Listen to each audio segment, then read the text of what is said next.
Tapi si ibu ini emang luar biasa. Pikirannya positif terus. Dia bilang anaknya anak hebat, anaknya anak juara gitu. Dan saya bilang doain terus Bu, doain terus yang kuat.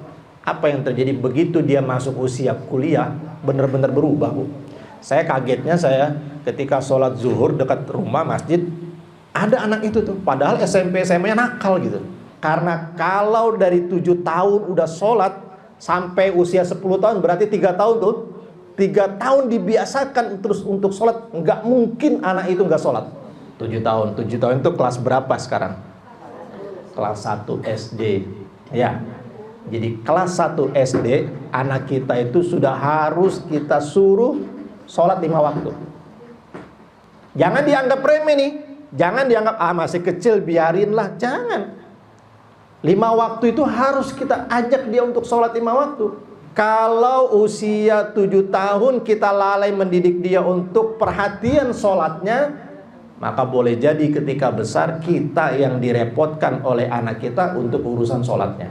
Saya ambil contoh ketika usia SD, banyak orang tua itu yang lalai dalam mendidik anaknya di usia SD, terutama dalam perintah sholat. Ibu ya, dalam hadis anak kita disuruh sholat itu usia berapa tahun? 7 tahun.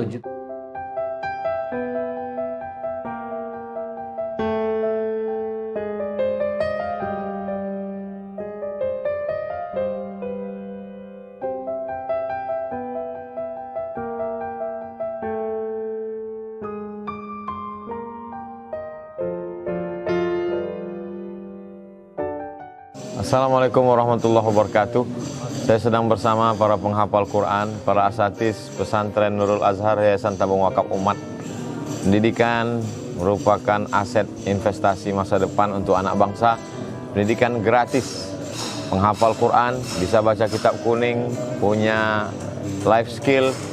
Mari kita support menjadi orang tua asuh untuk anak-anak sebagai pelanjut tongkat perjuangan di masa akan datang. Bisa kita transfer ke Bank Riau Kepri Syariah 82021666665. Sekali lagi 82021666665. Bank Syariah Indonesia 6-nya 9 kali 6666666 atas nama Yayasan Tabung Wakaf Umat.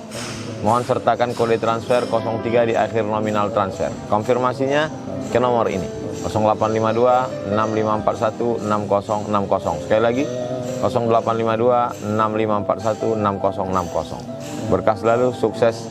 Assalamualaikum warahmatullahi wabarakatuh.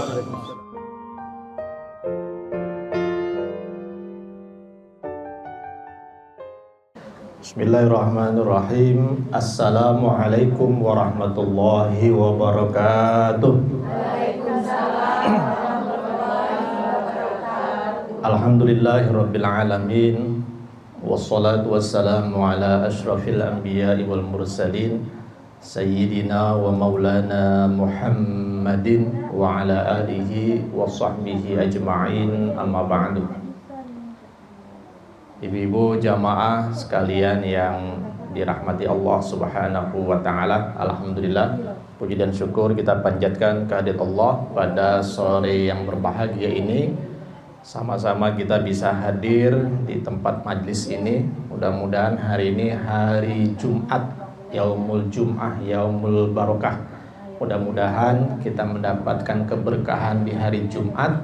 Segala yang kita kerjakan, amal-amal soleh yang kita kerjakan dikabulkan Allah subhanahu wa ta'ala. Amin ya rabbal. Salawat dan salam tak lupa kita sampaikan pada Nabi kita Muhammad sallallahu alaihi wasallam. Allahumma sholli ala Sayyidina Muhammad wa ala ali Sayyidina Muhammad. Apa kabar ibu-ibu semua, sehat? Alhamdulillahirabbil alamin.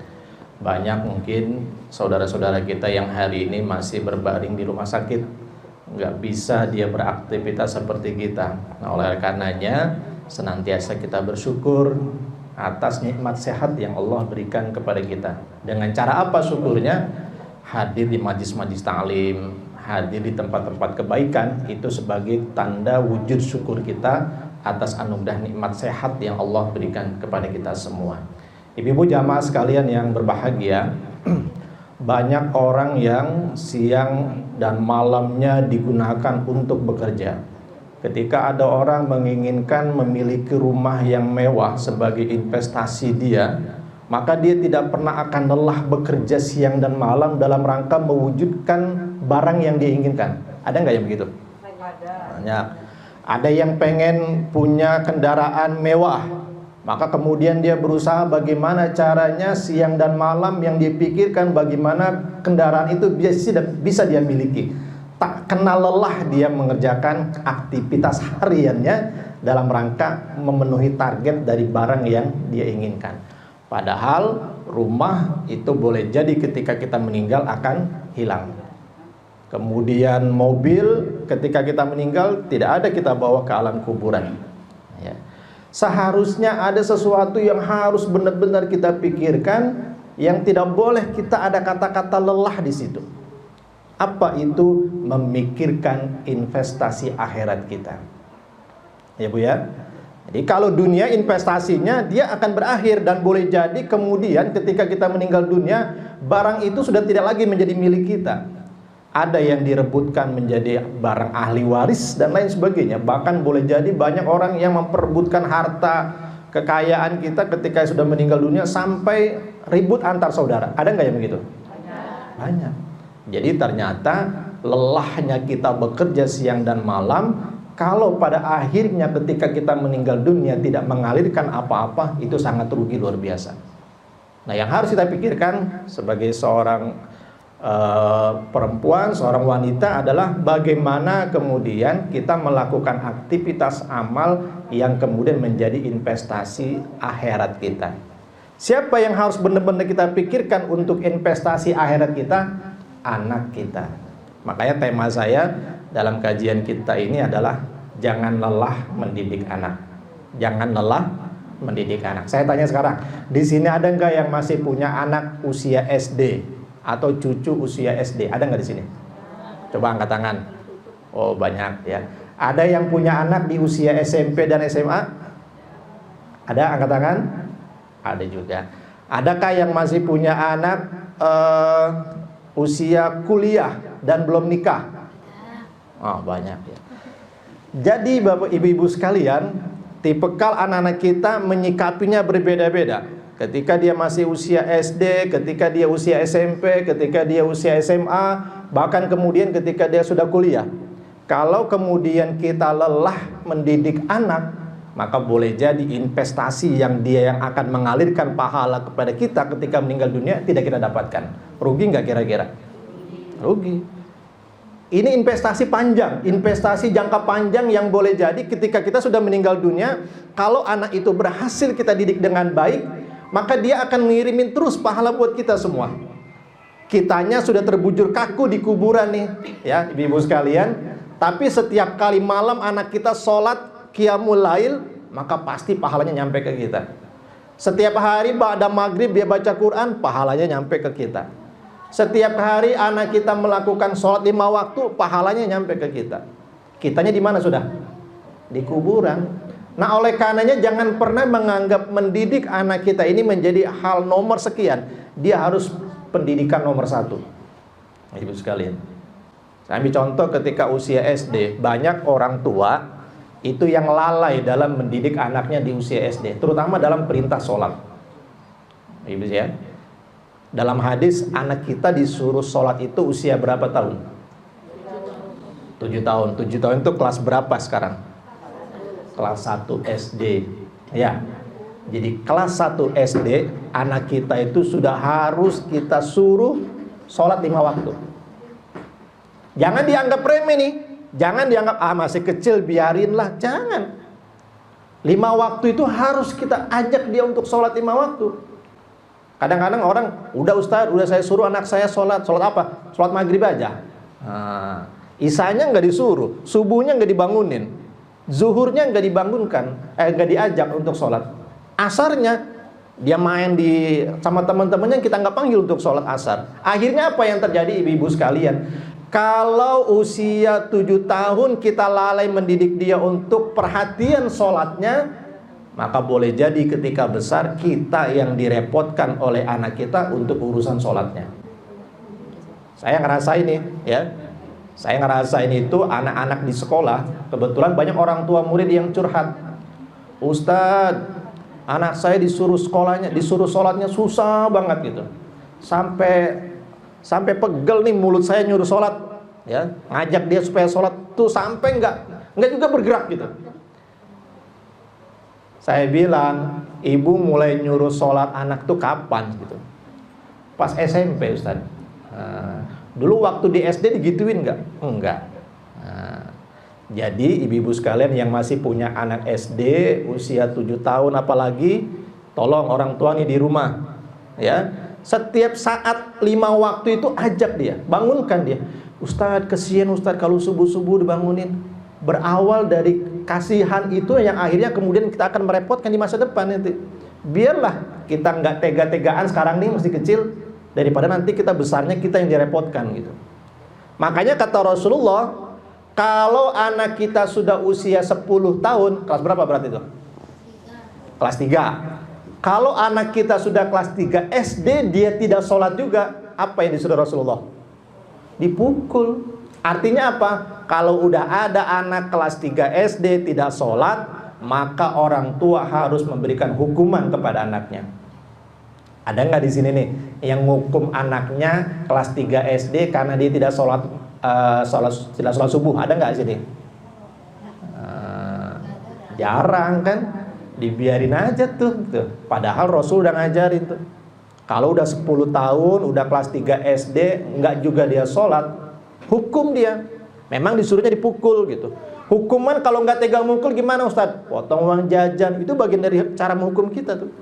Biasanya di jajan berapa duit? Biasanya 10.000. Oke, karena kamu nggak sholat, maka mama potong 5.000. Jadi hari ini jajan satu waktu sholat itu 5.000 kita potong. Nah, sehingga anak, oh nggak enak nih uang jajannya berkurang nih. Akhirnya dia mau sholat gitu. Harus melakukan itu. Mengapa 10 tahun itu dipukul kata Rasulullah? Karena kalau dari 7 tahun udah sholat sampai usia 10 tahun berarti 3 tahun tuh. 3 tahun dibiasakan terus untuk sholat, nggak mungkin anak itu nggak sholat. Artinya kalau dia nggak sholat juga memang harus dipukul. Logikanya harusnya tidak mungkin dia nggak sholat. Kenapa? Orang tuanya sudah 3 tahun membiasakan itu. Ini bagi yang usia SD. Siapapun di antara kita yang punya anak usia SD, jangan pernah main-main meninggalkan perhatian kita selaku orang tua terhadap sholat anak-anak kita semua. Itu yang pertama, ya. Makanya saya bilang temanya tadi, jangan pernah lelah mendidik anak. Sekarang masuk usia SMP, ini lebih kredit lagi nih. SMP, SMA, masa-masa pubernya, ya. Masa-masa dia menunjukkan jati dirinya, eksistensinya. Dia pengen diakui seperti yang lain. Dia bilangnya, mama aku kan bukan anak kecil lagi. Nah, itu biasa sudah mulai seperti itu. Nah, orang tua di saat usia SMP, SMA ini harus pandai-pandai tarik ulur dengan anak-anak kita. Bu, saya punya kisah di sekolah. Ada anak yang sampai mau membunuh orang tuanya. Anak SMP. Kenapa? Salah didikan. Kata dia, ibu mengapa anaknya sampai mau bunuh anak orang tua? Kata dia cerita begini. Dulu anak saya waktu ulang tahun, Ustaz, kata dia. Waktu anaknya ulang tahun, itu saya kasih dia motor yang paling mahal. Oh, bayangin tuh. Anak kelas 2 SMP ulang tahun dikasih motor yang paling mahal. Main kasih begitu aja tuh, nggak ada omongan apa-apa. Begitu dia kelas 3 SMP, kemudian dia mulai tidak sesuai dengan arahan orang tua. Sering keluar malam lah, kan gitu. Kemudian jarang pulang lah. Kemudian kalau seharian hari Minggu, kadang-kadang dia sampai malam gak pulang-pulang, kan gitu. Si orang tua ini kesel. Akhirnya apa? Motornya mau diambil lagi. Si anak karena dia merasa motor itu udah punya dia, akhirnya apa? Marah dia ketika motornya mau diambil. Diambillah senapan.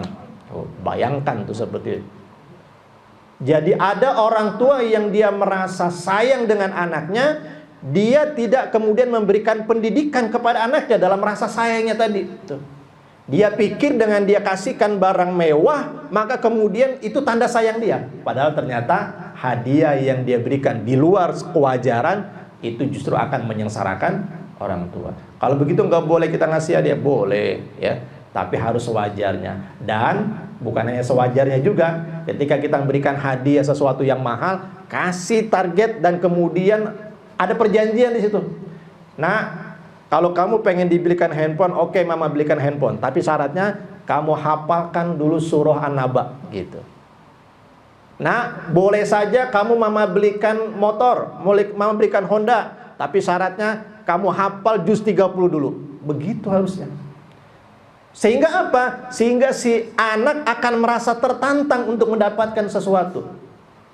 Kalau hanya ulang tahun dikasih Honda yang paling mahal, kira-kira ada tantangan gak di situ?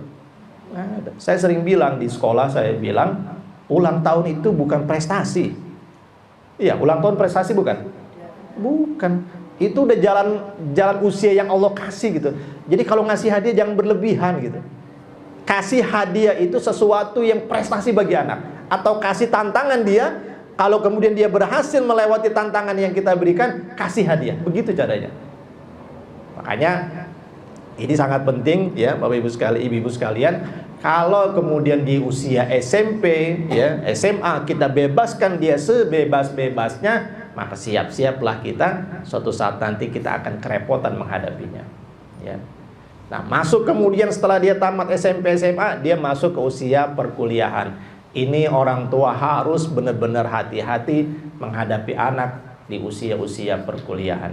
Apa hati-hatinya? Dia mulai bergaul dengan orang yang lebih banyak lagi ya, lebih luas lagi, lebih canggih lagi dan lain sebagainya. Ibu-ibu sekalian rahimakumullah. Nah, tapi saya bilang tadi, karena mendidiknya tidak pernah lelah, maka harus ada hal-hal yang tetap menjadi perhatian kita sebagai orang tua. Yang pertama, jangan pernah berhenti mendoakan anak. Tuh. Sekesal apapun kita, ya, sebenci apapun kita, jangan sampai keluar kata-kata negatif dari mulut kita untuk anak kita. Itu yang pertama, ya, mendidiknya nih.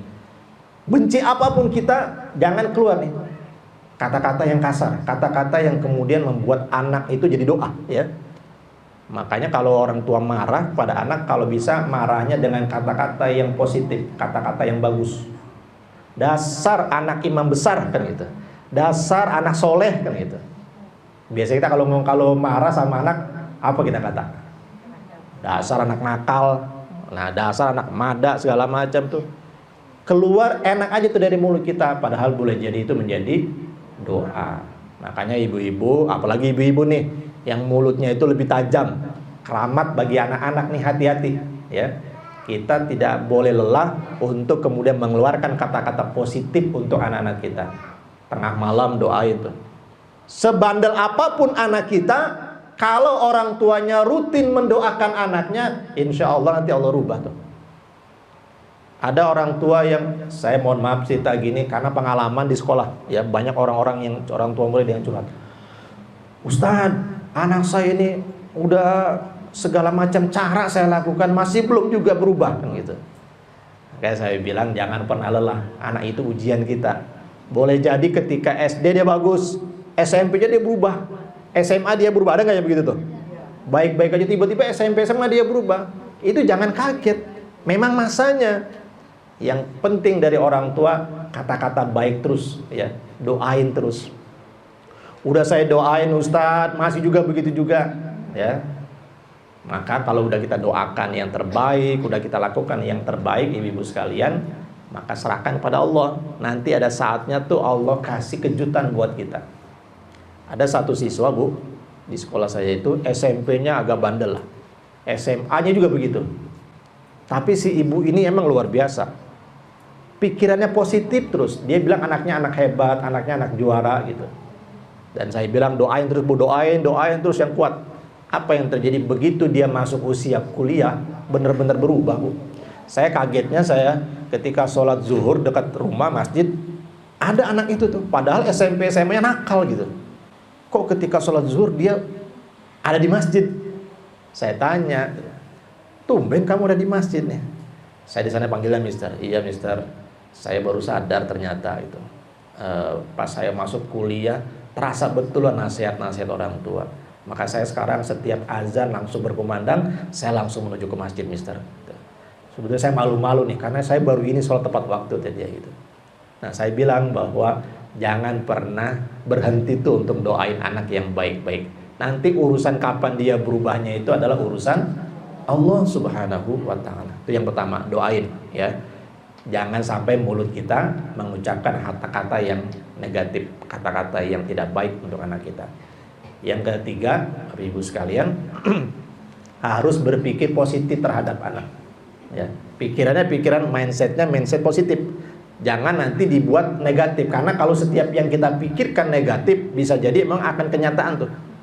Ya, kalau kita mikirin yang negatif terus, maka bisa jadi kenyataan kita akan dapetin yang negatifnya tadi. Makanya berpikirnya positif saja.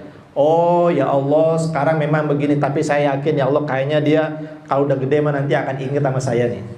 Mungkin dia ketika besarnya nanti, ketika dia sudah kerja, dia akan jadi anak yang baik ya Allah. Jadi pikir-pikirin positif terus ya. Makanya jangan pernah lelah. Yang keempat, tugas kita sebagai orang tua, jangan pernah berhenti untuk belajar bagaimana menyikapi anak. Ibu sekalian, doa yang baik-baik. Kemudian yang kedua, jangan sampai kita keluarkan kata-kata yang tidak baik dari mulut kita terhadap anak kita. Yang ketiga, tetap berpikir positif terhadap anak kita. Yang keempat, jangan lupa belajar. Belajar terus tentang anak. Karena apa? Anak itu dalam Al-Quran dikatakan, wa'lamu annama amwalukum wa auladukum fitnah. Anak itu adalah ujian bagi kita. Ibu kalau mau ujian, lulus, perlu belajar nggak kira-kira? Ada anak lagi mau ujian, dia malamnya nggak belajar, main aja itu. Kira-kira ujiannya lulus nggak? Bisa jadi nggak lulus, ya. Nah, karena apa? Karena ketika mau menghadapi ujian, dia nggak mau belajar. Begitupun juga dengan menghadapi anak. Kalau Allah katakan anak itu sebagai ujian bagi kita, maka kita nih yang diuji harus sering-sering belajar. Belajarnya tentang apa?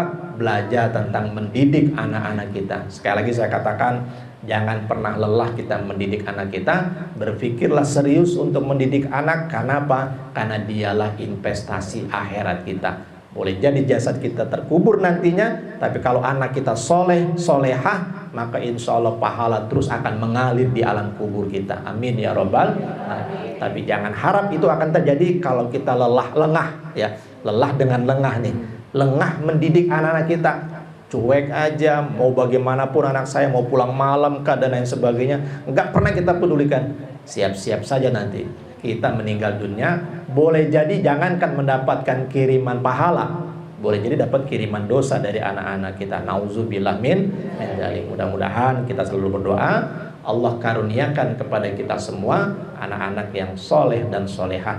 Doanya dalam Al-Quran diajarkan, Rabbana hablana min azwajina wa dzurriyyatina qurrata a'yun waj'alna lil muttaqina imama. Terus doakan anak-anak kita dengan doa-doa yang baik, soleh dan solehah, yang kemudian sampai anak cucu keturunan kita, dia akan mewarisi kebaikan yang akan mengaliri pahala kebaikan buat kita semua selaku orang tuanya. Amin ya robbal alamin.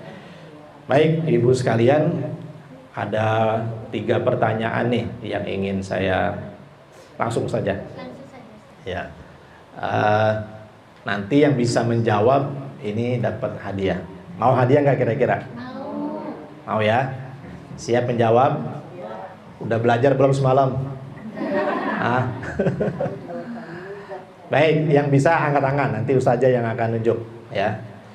Pertanyaan pertama, siapa nama tokoh wanita yang kemudian namanya diabadikan sebagai nama salah satu surah dalam Al-Quran? Nama surah dalam Al-Quran yang merupakan seorang wanita. Angkat tangan. Ustazah, silakan tunjuk mana. Jangan ragu-ragu. Siapa namanya?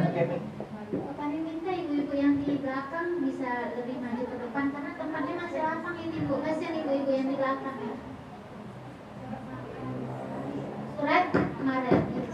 Surat Maryam, ya betul 100 ya. Selamat buat ibu. Langsung atau satu-satu? Satu-satu. Silakan ibu ke depan bu. Silakan, ada hadiahnya. Ya ini ada hadiah. Oh dari yang ini dulu ya.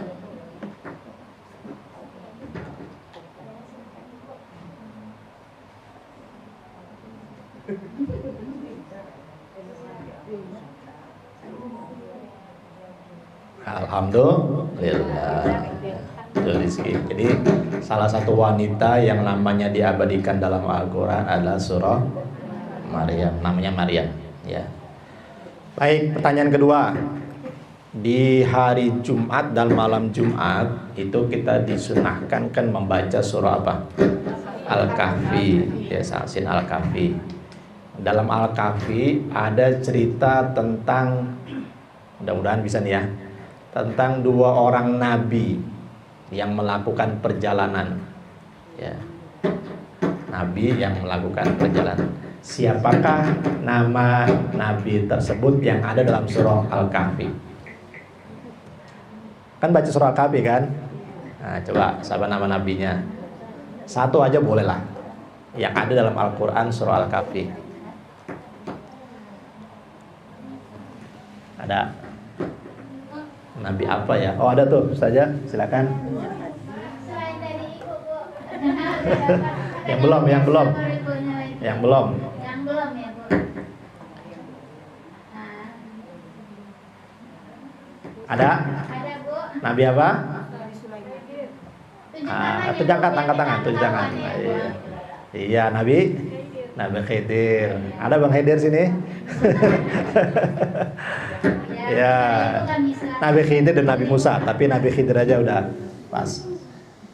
Silakan. Oke, Silakan diambil, Bu, hadiahnya. Lupa nih, Bu.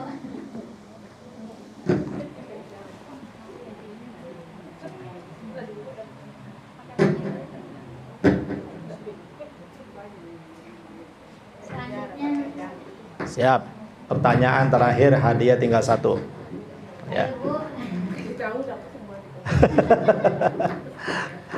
Angkat tangan yang tahu ya. Oke, pertanyaan yang paling gampang yang tadi kita sudah bahas bersama ya. Ini tergantung siapa yang paling duluan nunjuk ya. Karena yang udah kita bahas tadi nih ya. Usia berapa anak ketika meninggalkan sholat disuruh untuk dipukul? Nah, silakan. Berapa? Yang disuruh untuk dipukul. Nah, berapa? 10 tahun. Ya, silakan. Itu berarti ngajinya nyambung ya. Ingat berarti yang dikaji. Dah, udah 3 udah hadiah. Baik ibu-ibu sekalian, jamaah rahimakumullah, kesimpulan dari kajian kita pada sore hari ini, tema kita adalah jangan lelah mendidik anak. Bahwa anak itu adalah amanah, maka tidak boleh kemudian kita semena-mena mendidiknya. Ada 4 yang harus kita perhatikan dalam mendidik anak. Senantiasa doakan dia dengan doa-doa yang baik.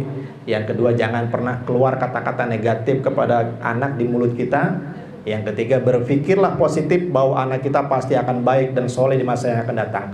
Yang keempat, jangan pernah berhenti untuk belajar. Seriuslah mendidik anak-anak kita, karena dialah investasi jangka panjang, investasi akhirat kita yang akan mengaliri pahala untuk kita semua. Mudah-mudahan manfaat dan bisa kita amalkan dalam kehidupan kita. Amin ya robbal alamin. Selanjutnya, baik.